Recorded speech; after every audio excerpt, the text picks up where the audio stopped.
Bless good morning to everyone. Morning. Morning. Po. Salamat sa Panginoon dahil siya po ang nagdaan ngayong araw ng linggo upang papurihan siya at sambahin at itaas sa kanyang pangalan.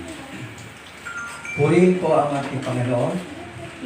Ihanda po natin ang ating mga puso't isipan sa pagsamba sa ating Diyos, sa pag-awit, sa panalangin, sa pagbibigay at sa pakikinig ng kanyang salita. Sa Diyos ang kapurihan at kalwalhatian. Tumayo po tayong lahat para sa ating call to worship and opening prayer. Psalm 24. The earth is the Lord and the fullness thereof, the world and those who dwell therein. For He has founded it upon the sea, and established it upon the rivers. Who shall ascend the hill of the Lord, and who shall stand in His holy place? He who has clean hands and a pure heart, who does not lift up his soul to what it falls, and does not swear deceitfully. He will receive blessing from the Lord, and righteousness from the God of his salvation, such in the generation of those who seek Him, who seek the face of the God of Jacob. Lift up your heads, O gates, and be lifted up, O ancient doors, that the kings of glory may come in. Who is this King of glory? The Lord strong and mighty, the Lord mighty in battle. Lift up your heads, O gates, and lift them up, O ancient doors, that the King of glory may come in. Who is the King of glory? The Lord of hosts. He is the King of glory. Tayo manalangin. O Panginoon, sa umagang ito, kami lumalapit upang purihin ka at pasalamatan. Sambahin namin ang iyong pangalan na siyang nagbibigay buhay sa amin lahat. Salamat sa iram na buhay na pagkakalob mo sa amin, na patuloy niyong ginagabayan ang bawat isa sa amin. Humihingi kami ng kapatawaran sa umagang ito sa aming pagkakasala na aming nagagawa na hindi karapat-dapat sa iyong harapan. Patuloy niyo kaming ituwid sa aming mga mali nagagawa sa pamamagitan ng inyong salita. Hinihiling namin na buksan niyo ang aming puso't isipan na upang maging karapat-dapat kami sa inyong harapan sa pakikinig ng iyong salita na siyang ibinibigay ng mensahe ng iyong araw nito. Ito po ang aming dalangin sa matamis na Panginoon Jesus na aming kapaglutas. Amen. Ngayon po ay inaanyahan ko po ang lahat upang umawit ng papuri at pagsamba sa ating Panginoon sa pangunguna po ng ating music team na si AJ Alparo. Sabay-sabay po tayo itaas ang pangalan ng ating Panginoon.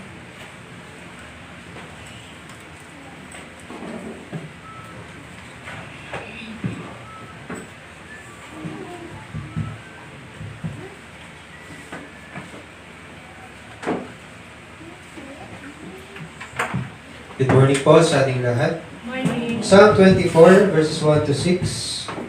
The earth is the Lord's and the fullness thereof, the world and those who dwell therein. For He has founded it upon the seas and established it upon the rivers. Who shall ascend the hill of the Lord, and who shall stand in His holy place? He who has clean hands and a pure heart, who does not lift up his soul to what is false and does not swear deceitfully. He will receive blessing from the Lord and righteousness from the God of his salvation. Such is the generation of those who seek Him, who seek the face of the God of Jacob. Pinapayag sa atin ng awitin ng lahat ng nagsisihanap at lumalapit sa Diyos ay tatanggap ng pagpapala mula sa Kanya. Ipakikilala niya ang kanyang sarili sa atin na siya si Yahweh, ang nagmamay-ari ng buong daigdig na nakipagtipan para maging malapit sa kanyang bayan at tagapagligtas. Ngunit ang pagkilala sa Diyos at pagsamba sa Kanya ay natutulad raw sa pag-akyat sa bundok ng Panginoon at pagtayo sa dakong banal ng may malinis na kamay at dalisay na puso. Sa ating mga sarili, hindi natin ito magagawa dahil sa ating mga kasalanan. Ganun pa man, pinadala ng Diyos ang Kanyang anak upang maging ating dakilang sakrdote. Ang tagapamagitan sa harapan ng Diyos, pinapayag ng kasulatan, ngunit dumating na si Kristo, ang dakilang saserdote ng bagong tipan. Siya'y naglilingkod doon sa tabernakulong lalong dakila at walang katulad. Hindi ginawa ng tao, alalaong bagay wala sa sanlibutan ito. Minsan lamang pumasok si Kristo sa dakong kabanal-banalan at iyo'y sapat na. Hindi dugo ng mga kambing at bisirong baka ang kanyang dalang handog, kundi ang sariling dugo sa ikapagpapatawad ng mga kasalanan natin. Dahil sa Kanya, nakilala natin ang Ama. Tumanggap tayo ng katwiran mula sa Kanya at napawalang sala sa Kanyang harapan. Kaya mga kapatid sa Panginoon, ating awitan ng mataas na papuri, pasasalamat, at ang ating dakilang hari at sambahin ng may buong puso at isipan ang ating Diyos na tagapagligtas. Let's sing Who is Like the Lord.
There is no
the sure and steady anchor as we face the wave of death. When these trials give way to glory and we draw our final breath, miracles that day horizon, clouds behind and lights secure, and the calm will be unveiled for the storms that we endure. Christ is sure of our salvation, ever faithful, ever true. He will hold fast to the anchor, we shall never be removed. Dapat po natin ang Panginoon.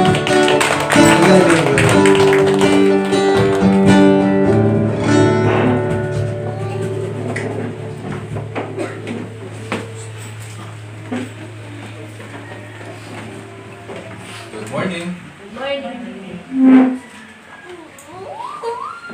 Bago tayo lumapit sa ating Panginoon, gusto ko malaman kung meron tayong mga additional prayer requests po.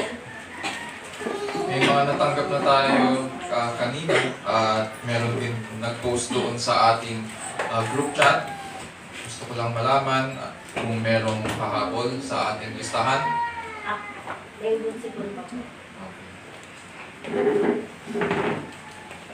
Nakapag may schedule ba ng check-up or nakapag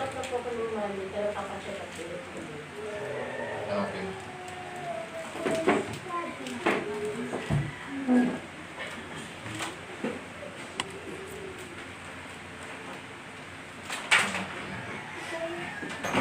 Meron ba po?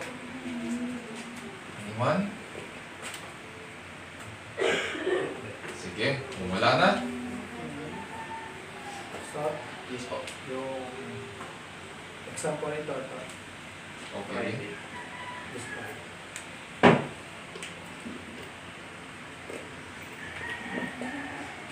Exam.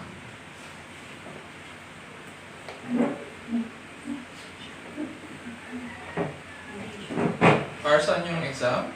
Licensure po. Licensure. Okay. Sige. This Friday. Okay. Meron pa po? Pa-pray din po si Janice Cambosa. Nasa hospital po. Inaano pa po kung ano yung cause ng continuous bleeding.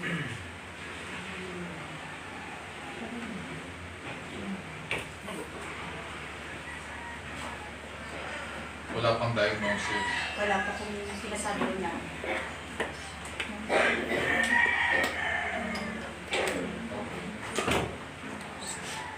Meron pa po? Nana? Sige. Sige po, pigit natin ang ating mga mata at tutulog tayo sa ating Panginoon. Let's pray. Our dear Lord, we are thankful once again that you have gathered us today. You are our sure and steady anchor, especially in times of trouble and grief and sorrow, times of difficulty. So, dear Lord, we are thankful that because of you,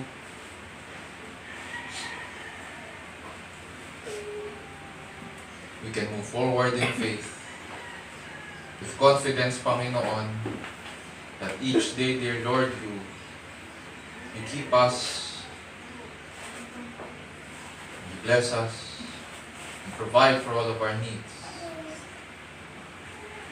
And so, dear Lord, we are here once again in your presence to bless you, to glorify you. We thank you for the songs that you have placed in our hearts, so that our adoration may have expression in words and music.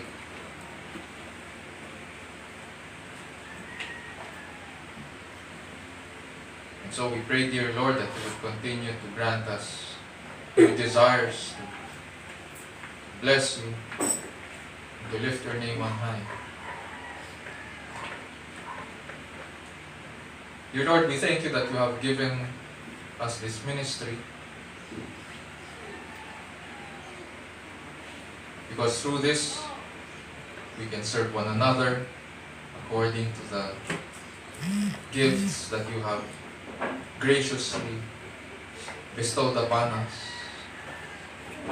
Grant, dear Lord, that we would continue as your people, as your church,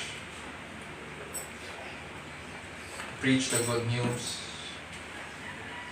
to make disciples, dear Lord, of all nations, baptizing them in the name of the Father, and of the Son, and of the Holy Spirit, teaching them all the things that you have commanded your people to do, while holding on to the promise that you would be with us, that you would continue to watch over us and guide us even until the end of the age.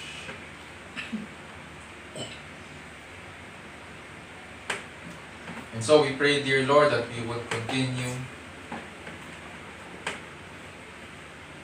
to serve our families with your word. But not only that, we pray that you would provide wise counsel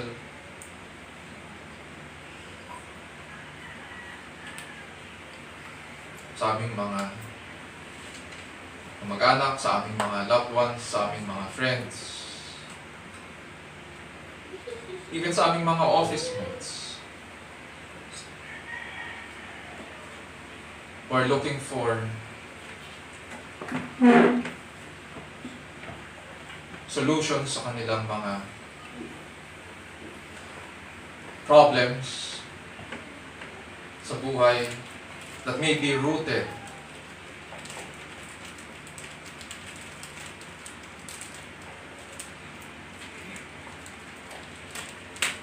in how they live.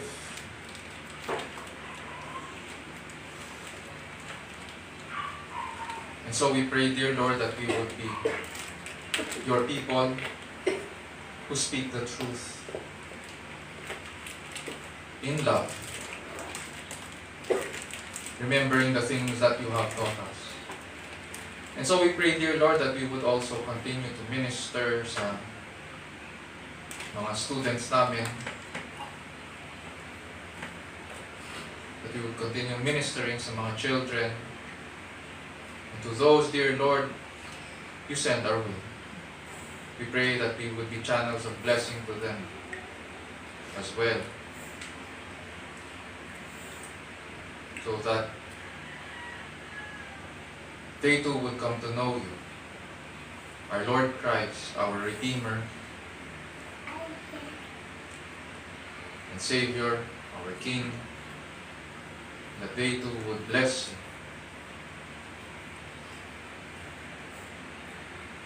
Dear Lord, we pray that as a church, may we also be faithful in caring for the new families that you have given us. That just as you have given us, Panginoon, yung mga, you have given us the opportunities that you have led us, Panginoon, to come to know you.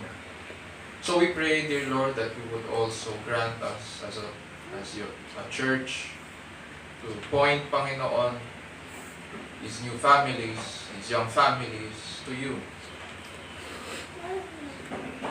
while remembering that you have indeed called us to serve, Panginoon, one another, because you first served us. You first washed our feet. So we pray, dear Lord, that we would also wash one another's feet in service and in love. O Lord, we pray that as we point one another to you, may you open our eyes, ears to the truth. pray that we would come to know you. We pray that we would grow in grace and in your saving knowledge. We pray that we would be able as well, dear Lord, learn your ways, so that our families also would learn your ways and abide with confidence in the truth that you have taught us.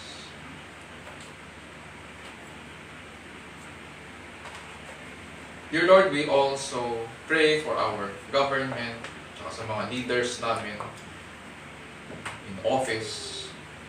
We pray that they would be able to dispose of their duties with faithfulness and integrity. We pray against corruption and abuse of authority. Panalangin namin, Panginoon, na ang mga programa nila at saka mga policies that they draft would be effective at makakatulong, Panginoon, sa mga sambayanan. That it would be felt hindi lamang sa national level, but that especially at the local level as well. While we may not always agree, Panginoon, in how they conduct themselves sa media, tsaka sa mga decisions they make, nevertheless, you see the things that happen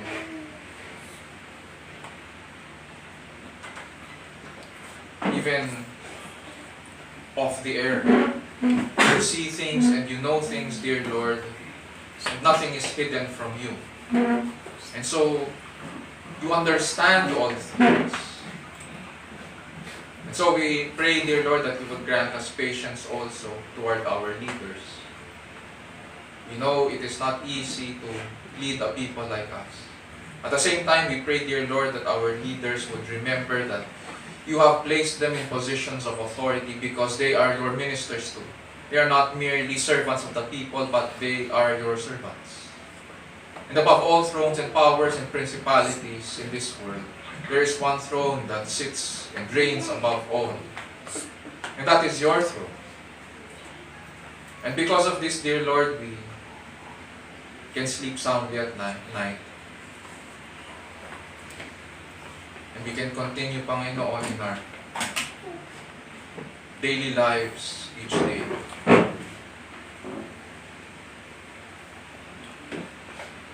And so we pray, dear Lord, that in spite of what is happening, Panginoon, sa government and how they lead us through this crisis that the world is experiencing after the pandemic,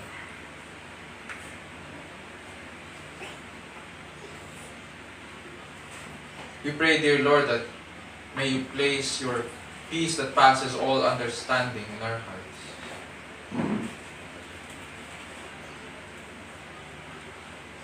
And teach us, dear Lord, to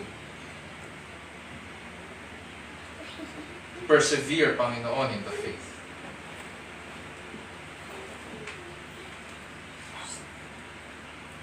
We pray, dear Lord, that as our brothers and sisters also continue to teach in the halls of government, even as you have granted them, Panginoon, the opportunities para makapagturo ng mga Bible studies in the different offices. We pray, dear Lord, that this would bear fruit. Grant wisdom and understanding, so that, dear Lord, the principles of your word would be seen in how our leaders conduct office and in their business transactions day to day.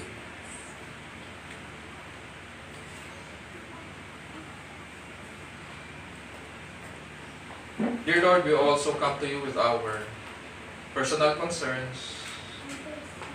Because of the changing weather, marami sa amin may sakit, may mga allergies. And so, we are thankful, dear Lord, that through this we are able to minister to one another. Salamat, Panginoon, dahil sa ministry na ito, we can bear one another's burdens in the ministry of prayer.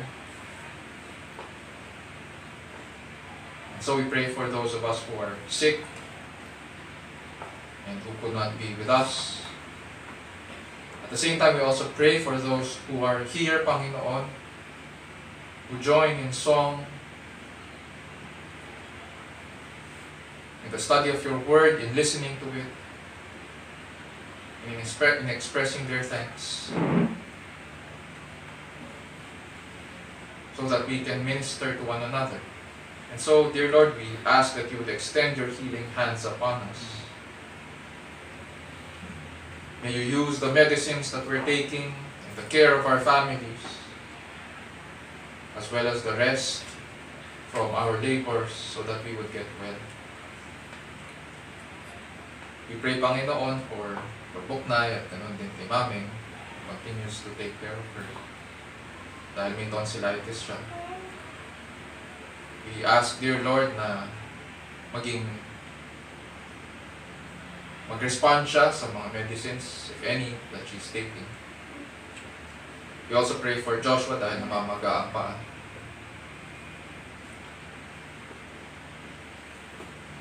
And we pray, dear Lord, that may you grant them time as well para mapa-check up din ito so that they can be guided in how to care, Panginoon, for this, yung sa kanyang accident. We pray also, dear Lord, for early na may uputsipon, and for those of us, Panginoon, who are feeling under the weather and who continue, Panginoon, to experience yung symptoms ng pabago-bagong panahon at saka yung mga viruses around us.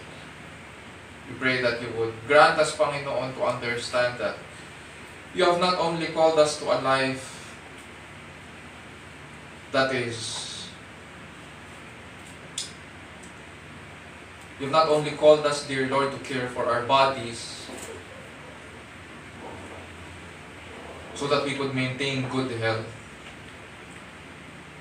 but that you have called us to a life of wellness, understanding that our bodies are a gift from you.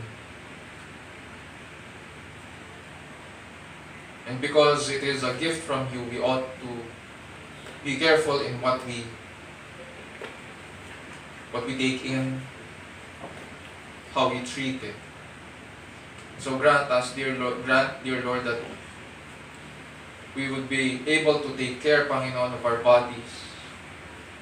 At the same time, because you created us, dear Lord, in your image. At the same time, your Son also redeemed us from our sins. And that includes our bodies as well.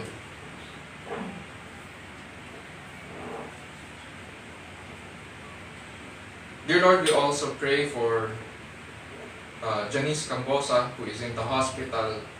The doctors are still trying to figure out kung ano yung cause ng continuous bleeding. And so we pray that you would grant the doctors, Panginoon, the wisdom needed para ma-figure out kung ano yung mga symptoms at kung saan ito nag-uugat, so that they can give treatment at saka prescribe yung necessary medicine so that her body can respond and get well. Dear Lord, we also pray for Toto sa kanyang licensure exam this coming Friday. As he prepares for it, we pray that you would also grant him wisdom. At the same time, we pray, dear Lord, that you would, through this, our other students may also be preparing for their third and fourth quarter, tsaka mga exams. We pray that, dear Lord, as you grant wisdom, may you give them grit and patience sa pag-aaral nila, so that they would be able to also pass itong mga exams nila tsaka mga requirements nila with flying colors. Above all, dear Lord, we also pray that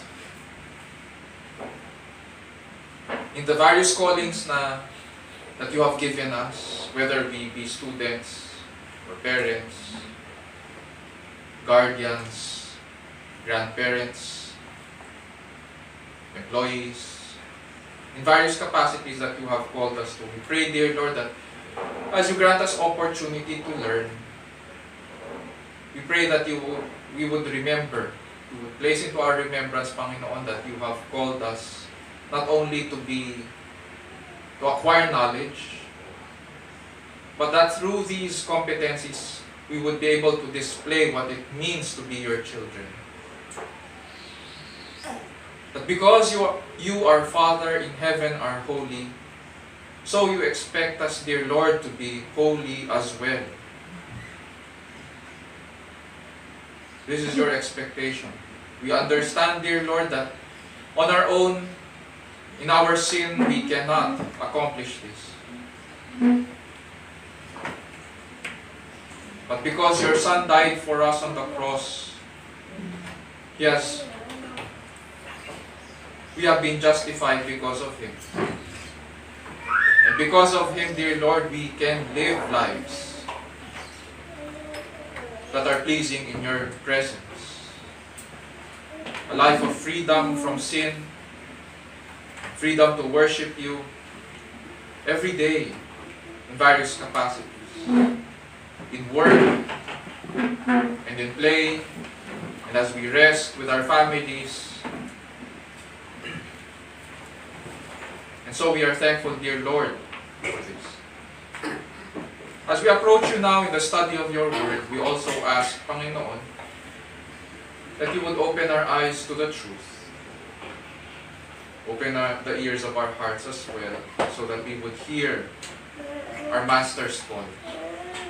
And as you do so, we pray that we would behold your beauty and majesty and glory in the study of your word. And that we would respond, Panginoon, to your call as you call out our names. And that we would approach you with thanks, with gratitude in our hearts, and worship. And as you speak to us, we pray that you would change us and we would be changed. And this we pray in Jesus' name, our Lord and Savior. Amen. Amen.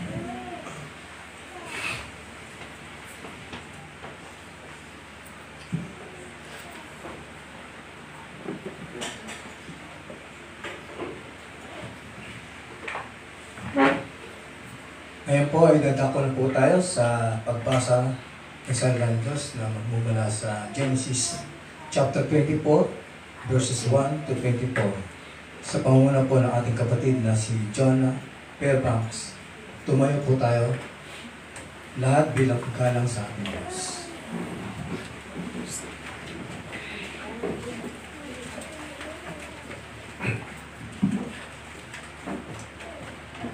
Genesis chapter 14, verse 1 to 24 says, In the days of Amraphel, king of Shinar, Arok, king of Elazar, Chedorlaomer, king of Elam, and Tidal, king of Goyim.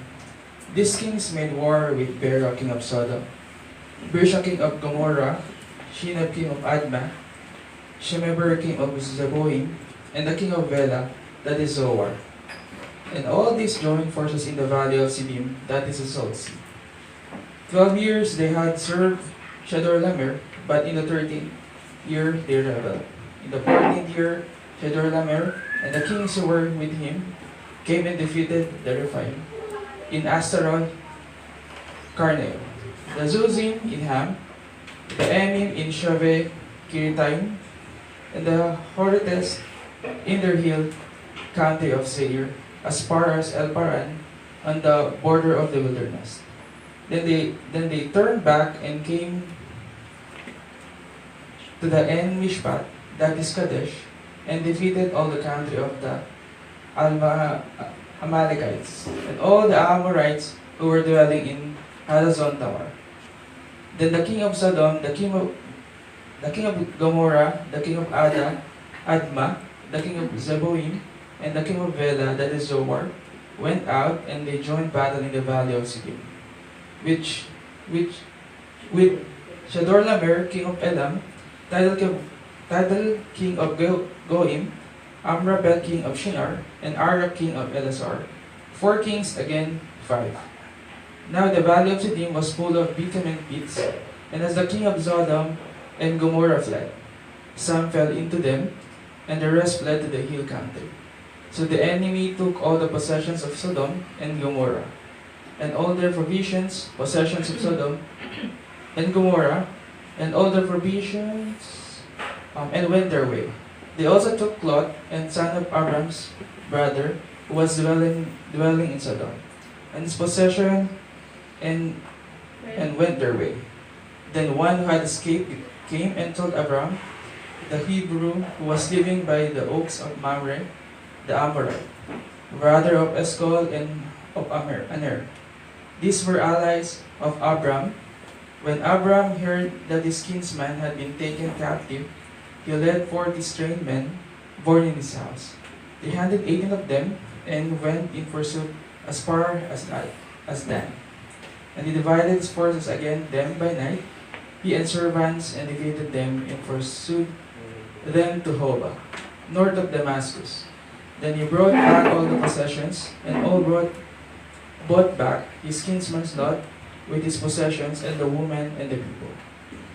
After his return from the defeat of Chedorlaomer and the kings who were with him, the king of Sodom went out to meet him at the valley of Shaveh, that is the king's valley.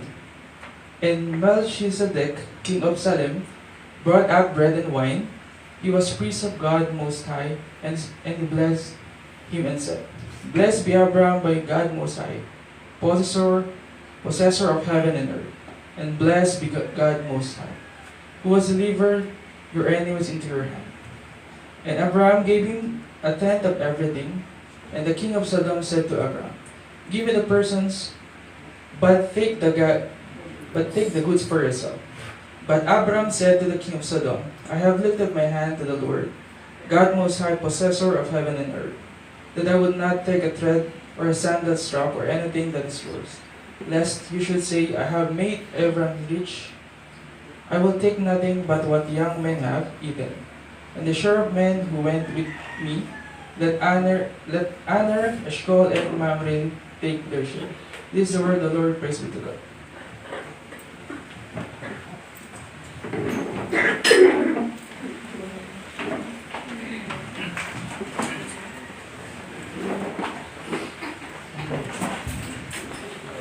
Tunay nga ang salita ng Diyos ay katotohanan. At ito ay kanyang kinasihan, nagtuturo ito ng katotohanan tungkol sa ating Diyos. At ito rin ay nagsasaway at nagtutuwid sa bawat mananampalataya. Sinanay tayo nito kung paano ang matuwid na pamumuhay ayon sa kanyang kalooban. At kung paano ang kanyang tamang pagsamba sa tunay at nag-iisang Diyos. Ayon po yan sa 2 Timothy chapter 3 verses 16 to 17. Ngayon po ay hahatid sa atin ang ating pastor, Pastor Raymond Benzer, ang salita ng Diyos mula sa ating binasa sa Genesis chapter 24 verses 1 to 24. Nawa ang banal na Espiritu ay siyang kumilos at tumulong sa atin sa araw na ito upang makita natin ang kagandahan at katakilaan ng kanyang salita, ang ebanghelyo ng ating Diyos at tagapagligtas na si Jesucristo.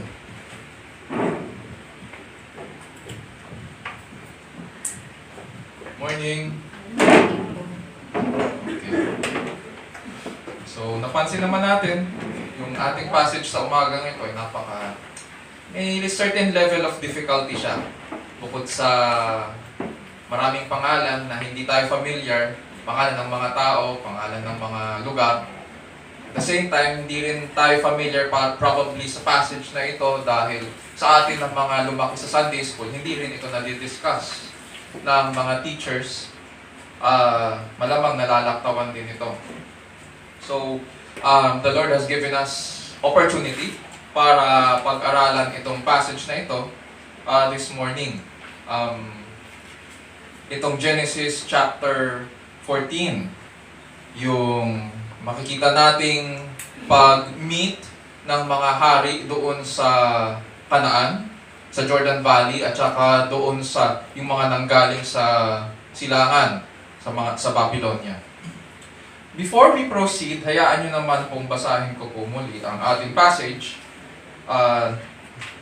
sa Tagalog. So, Genesis 14 verses 1 hanggang 24. At ganito po ang sinasabi. At nangyari sa mga kaarawan ni Amraphel, hari sa Sinar, ni Aryok, hari sa Elasar, ni Kedorlaomer, hari sa Elam, at ni Tidal na hari ng mga Goim.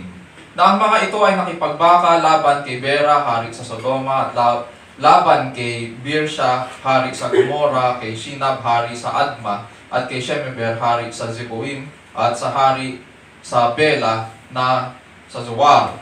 Lahat ng ito'y nagkatipon sa libis ng Sidim na siyang dagat na alat. 12 taong nagsipaglingkod kay Kedorlaomer at sa ika-13 taon ay nagsipaghimagsik.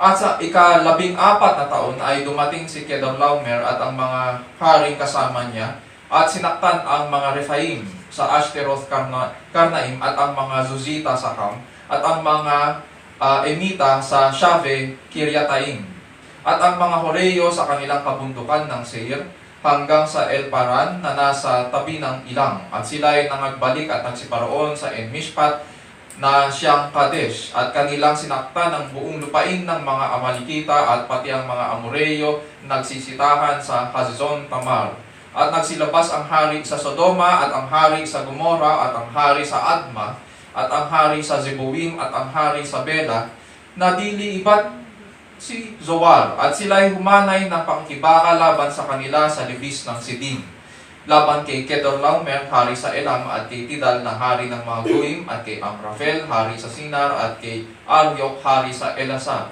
4 na hari laban sa 5. At ang libis ng Sidim ay puno ng hukay ng beton.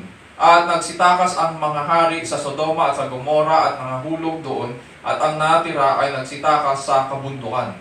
At kanilang sinamsam ang lahat ng pag-aari ng Sodoma at Gomora at ang lahat na nilang pagkain at nagsiyaon.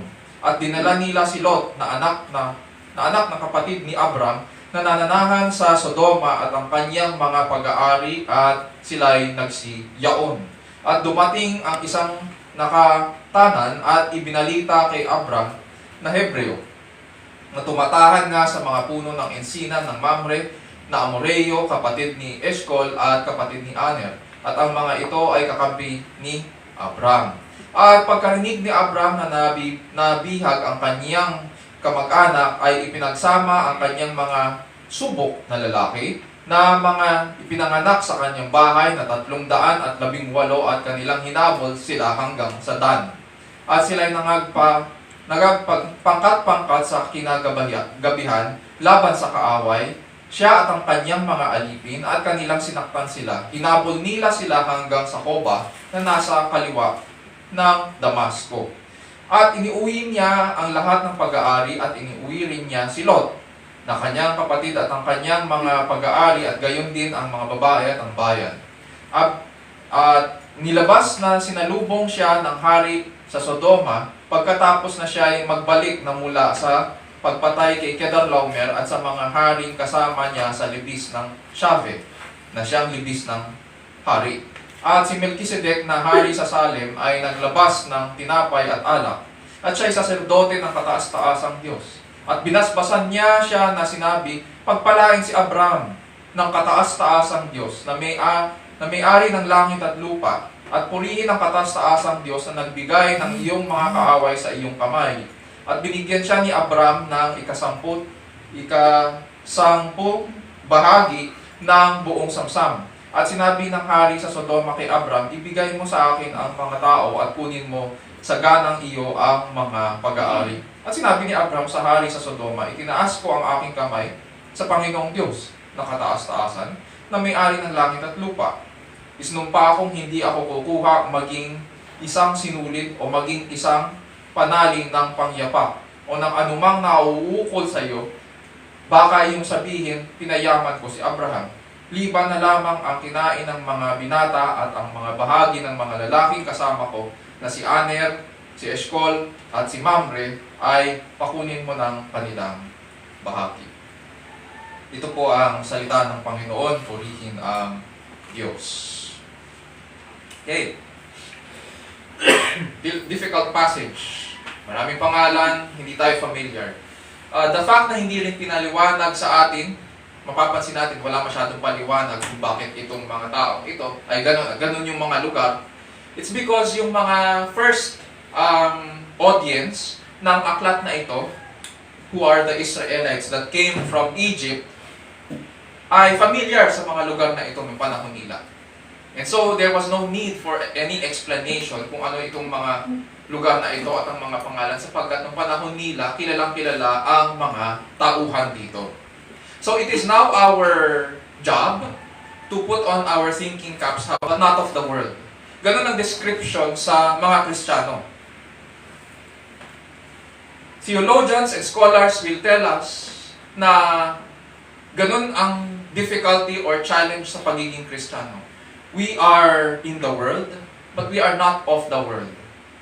Nandito tayo sa mundo, ngunit at the same time, hindi tayo mamamayan ng mundong ito. Sapagkat binago na tayo. Bahagi tayo o kabilang tayo sa new creation. Hindi tayo bahagi na ng old. Ang ating citizenship, pag tinignan natin ng New Testament, ang citizenship natin ay sa kaharian.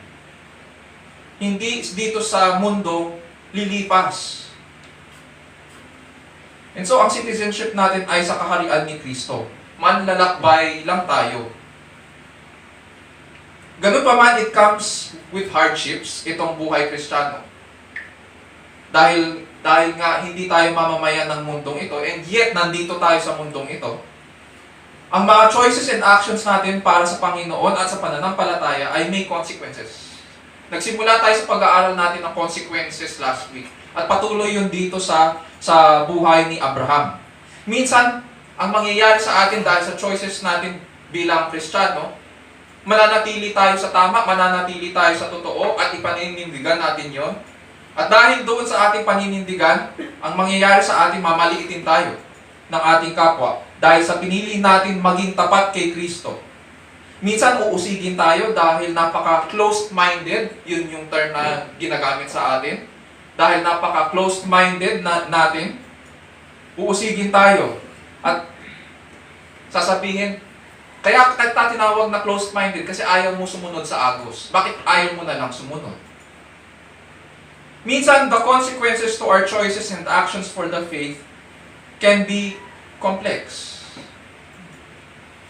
Tukwang-tukwang ang mga problema dahil sumunod ka sa tama. And can also be life-threatening. Mapapaisip talaga tayo kung tama ba ang naging choice natin at malalagpasan ba natin ito. Brothers, sisters, and friends, sa umagang ito panalangin ko po na sa pamamagitan ng pag-aaral natin ng Genesis ay mag-minister sa atin po ang salita ng Diyos. Gaano man kahirap ang ating mga problema ngayon o ano man ang ating pinagdadaanan sa buhay, nawa ipakita sa atin ng kasulatan na ang Panginoong Diyos ay makapangyarihan sa lahat. At tapat siya sa kanyang mga pangako. Maaari tayong magtiwala sa kanya bilang tugon sa maayos na pamumuhay sa presensya ng Diyos, sa ilalim ng kapangyarihan ng Diyos, at para sa kalwalhatian ng ating dakilang Diyos. This morning, ganito ang magiging tanong natin sa ating passage. What is the cause of our victory in the battles or crisis of the faith? What is the cause of our victory in the battles or crisis of the faith? Ano ang dahilan ng tagumpay natin sa pananampalataya? Anong dahilan? Ibig sabihin, may nag-iisang dahilan ng tagumpay natin sa pananampalataya. Ang ating passage ay bahagi pa rin ng mga crisis o krisis sa buhay ni Abraham na maaaring humadlang sa pagtupad ng pangako ng Diyos na ibinigay sa kanya Kung babalikan natin ang mga previous chapters, ito ang mga napagdaanan po ni Abraham. Ito yung listahan ng kanyang mga trials and troubles sa buhay as he followed the Lord.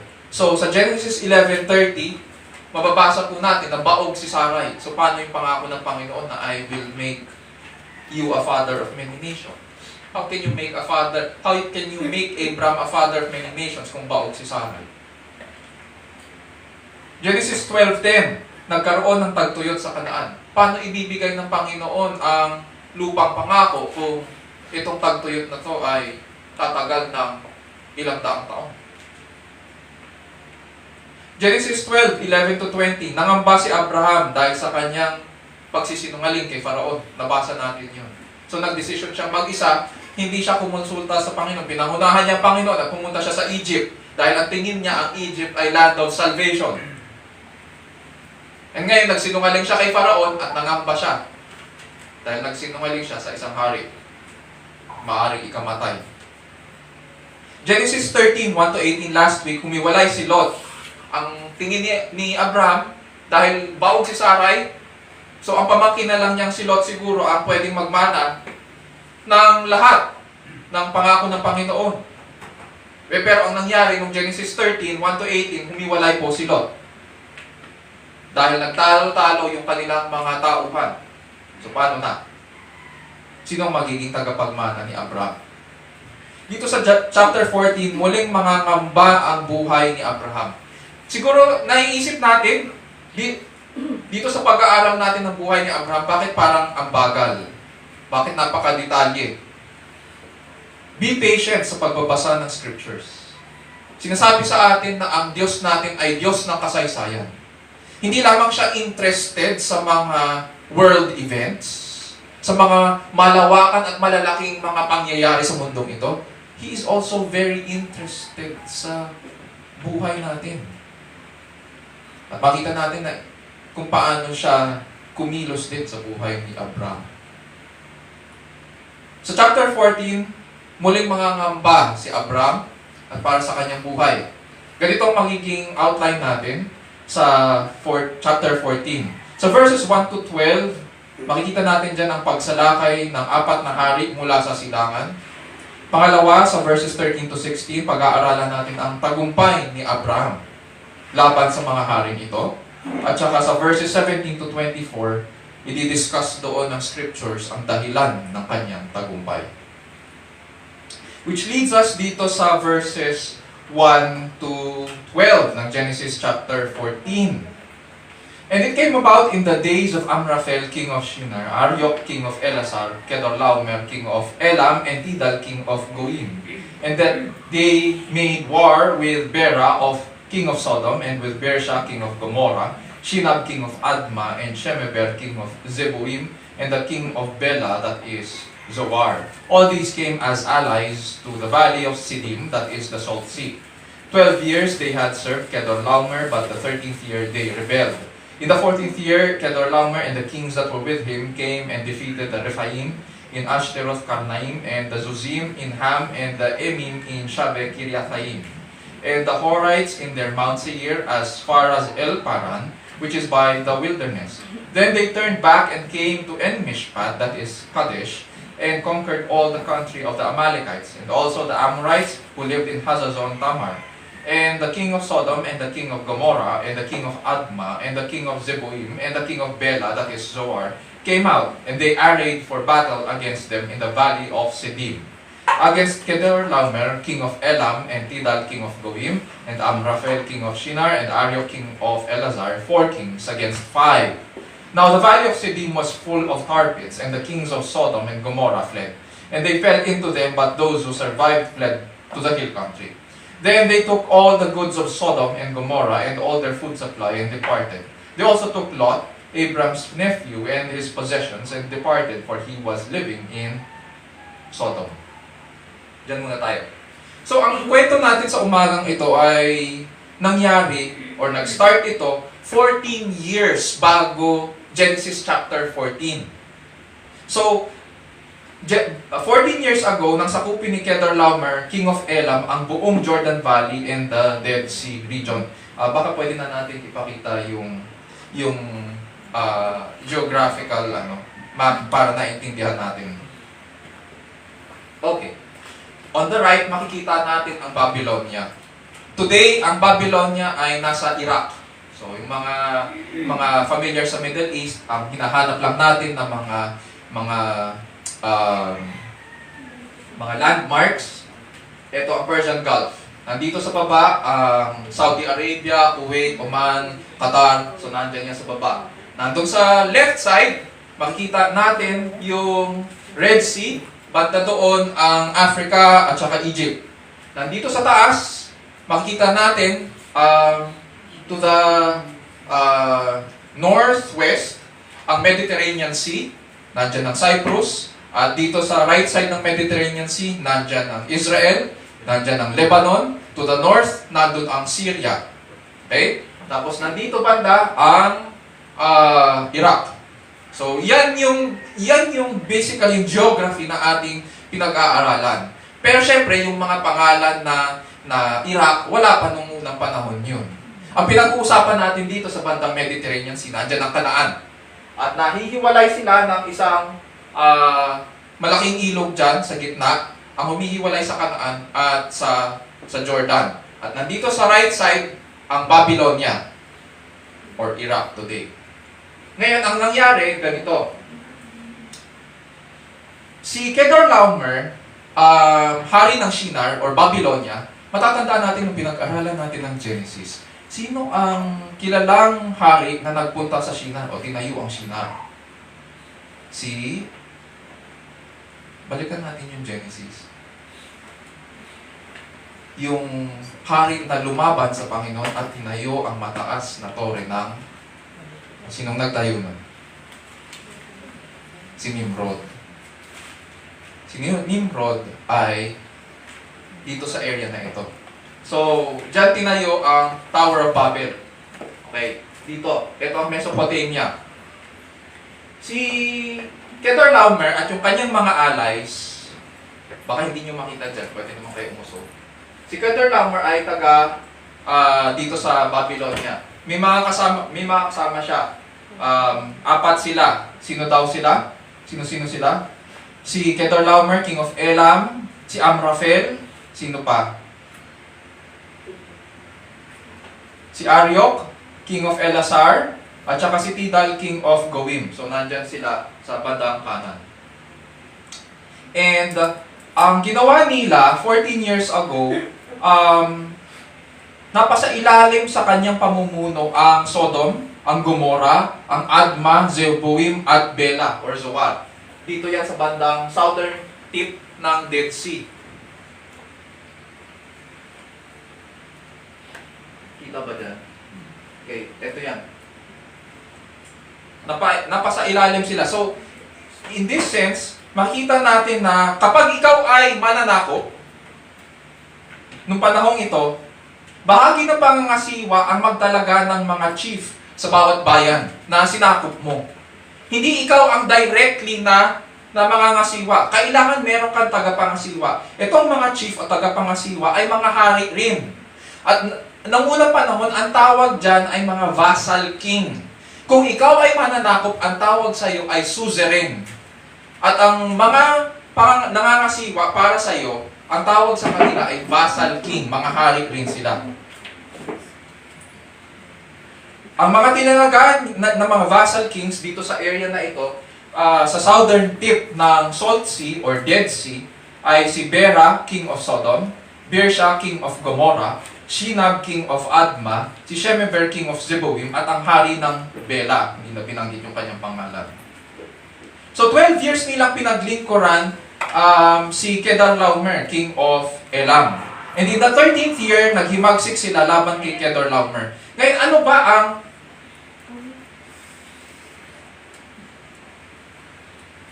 paupuin nyo na lang siya. Sige, upo ka dyan. Ngayon, tingnan muna natin itong area. Bakit ba interesting itong area na to? Ang sinabi doon sa scriptures, itong area ni na Sodom, Gomorrah, ni na Zoar or Bela, sa Southern Dead Sea ay punong-puno ng tar pits. Ibig sabihin, kung meron ka, ito yung mga ginagamit para sa paggawa natin ng mga roads. At saka ginagamit din yon yung mga bitumen. Ito ang mga ginagamit sa paggawa ng mga petroleum products. Oil. Mayaman sa oil, itong southern part ng Dead Sea. Matatandaan natin last week, pinili ni Lot yung mga bayan doon sa kabilang side ng Jordan. Kasi sa mata niya, mas maganda ang greenery doon. Mas mayaman ang lupain. Maganda sa paningin. At maganda at mayayaman yung mga bayan doon. Ngayon pinapaliwanag kung gaano kayaman itong mga bayan. Kasi maraming oil doon. Bukod doon, it is also rich in copper. So kapag ikaw ay vassal king, syempre kailangan magbayad ka ng tribute sa Babylon. Kung vassal king ka dito sa bandang Jordan Valley, at ikaw ay under sa mga kings ng Babylon, magpapadala ka ng oil, magpapadala ka ng copper, mga iba't ibang mga resources mo doon sa high king mo o sa suzerain mo. And so that's why it's interesting, although hindi sinasabi dito sa kwentong ito, pero ganun ang nangyari. At ngayon mukhang tumaas ang ihi ng mga hari na nandito sa Jordan Valley at saka sa Dead Sea. Itong sina Bera, king of Sodom, si Birsha, king of Gomorrah, si Shinab, king of Adma, si Shemeber, king of Zeboim, at yung hari ng Bela. Itong 5 kings ng Jordan Valley and the Dead Sea, mukhang tumaas ang ihi. Kasi alam nila, mayaman sa natural resources at saka sa oil ang kanilang kinalalagyan. Hindi ina-explain doon, pero it seems na ganun ang nangyari. And then in the 12th year, nagrebelde sila. Hinayaan muna ng 1 taon ni Kedorlaomer. Malamang pinalano niya kung paano niya sasakupin at susupilin itong mga ito. On the 14th year, sumalakay siya. Which leads us dito sa ating passage. Mapapansin natin, kung ilalapat natin dyan ang journey ni Abraham noong Genesis 11 and 12, nandito ang Ur. Ang Haran nasa taas. So, halos pareho yung ruta ni na Abraham at saka ni Kedorlaomer. Mapapansin din natin merong green area. Sa mga nag-aral ng history, ang tawag po dyan ay the Fertile Crescent. Yan dyan nagsimula ang civilization.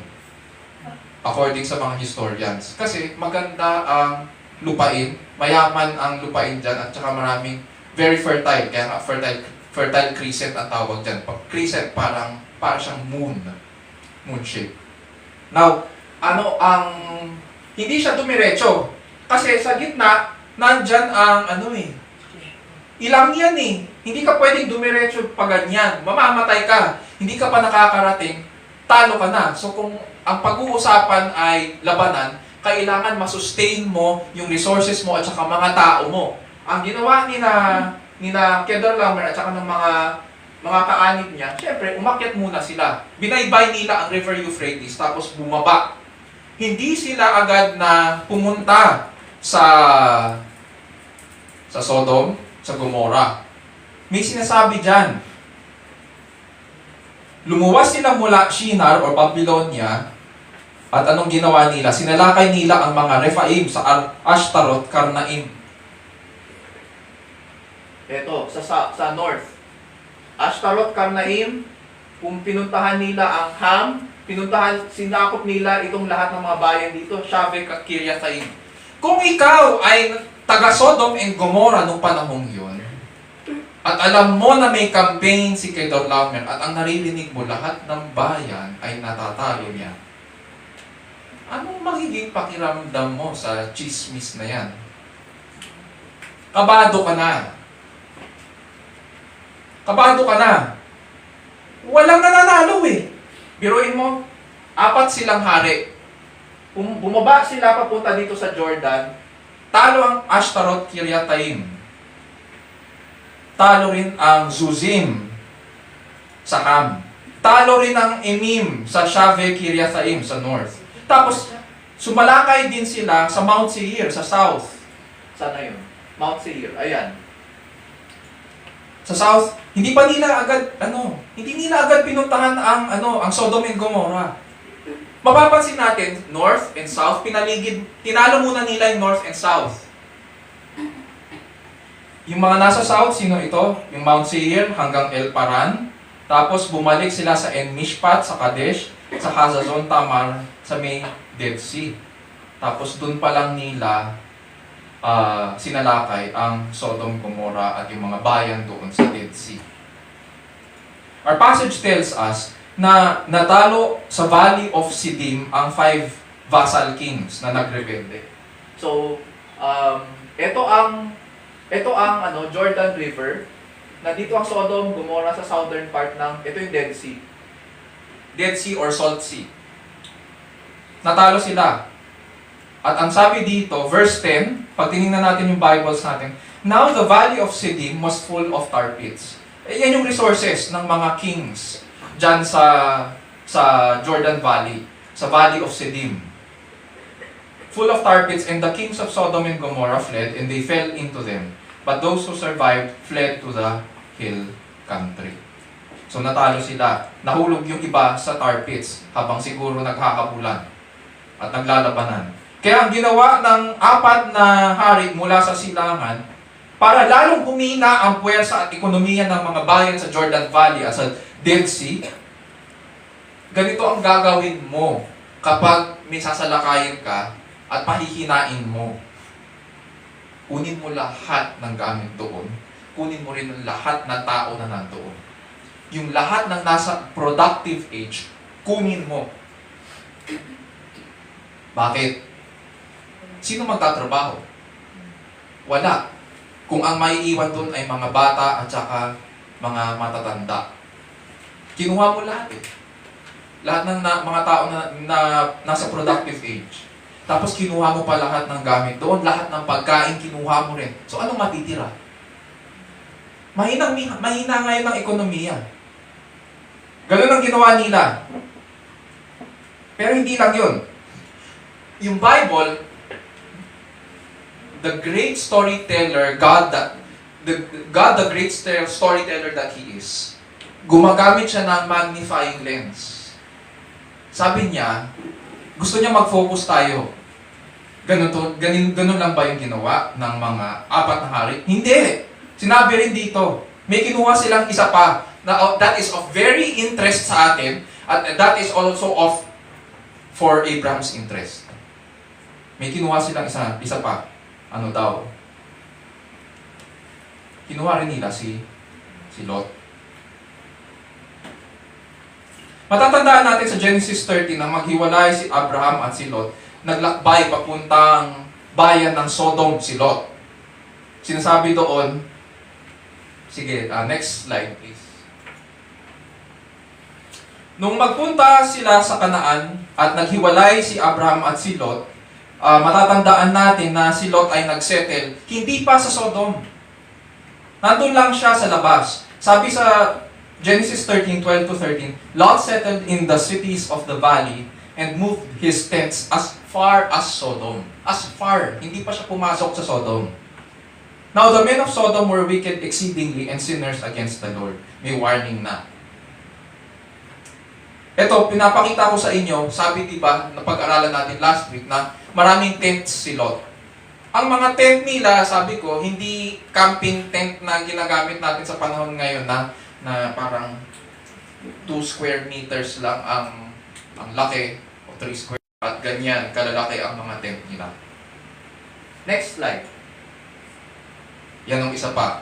Pag tinignan mo yung entrance, ganyan. So, madaling-madali lang. Tatanggalin lang nila yung isang parang mataas na tungkod para isara na yan in case merong sandstorm. Madaling-madali nilang maisasara yan. At walang papasok dyan na kahit anong buwangin kung may sandstorm kasi ang kapal nung ginamit. Camel hair or goat's skin yung ginagamit dyan. Camel skin or goat skin. Pero nandiyan yung mga gamit nila. So, ganyan ma-imagine natin yung kung paano nagsisettle sina Abraham, sina Lot, nung panahon nila. Pero we are told sa Genesis chapter 13 na si Lot ay nagsettle as far as Sodom. Dito sa Genesis 14, it's interesting na sa verse 12, ganito ang pagkakadescribe kay Lot. They also took Lot, Abram's nephew, and his possessions, and departed, for he was living in Sodom. Malala na ang kalagayan ni Lot. Bakit? Sapagkat dito, lulong na siya sa Sodom. Sabi sa chapter 13, verse 13, "Now the men of Sodom were wicked exceedingly and sinners against the Lord." Kung alam mo ang bagay na ito, o sige, nanirahan ka lang malapit sa Sodom. Pero dito sa Genesis 14, pumasok na siya. Doon na siya nanirahan sa loob ng bayan. So, nakikilala natin ngayon si Lot at yung mga choices niya. This means na tinanggap na niya ang pamumuhay doon. At hindi lang yun, he imitated their lifestyle. Ginaya niya ang pamumuhay nila doon, and he even probably identified himself as one of the Sodomites. Kaya siya nanirahan sa loob.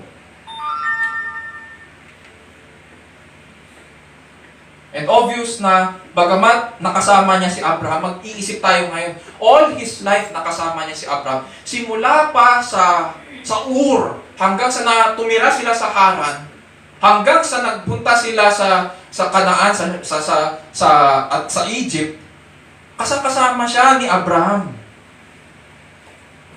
Bakit nagkaganyan siya? Obviously, hindi tumimo sa kanyang puso ang pananalig kay Yahweh. It is possible, then, ito ang warning. This serves as a warning to all of us.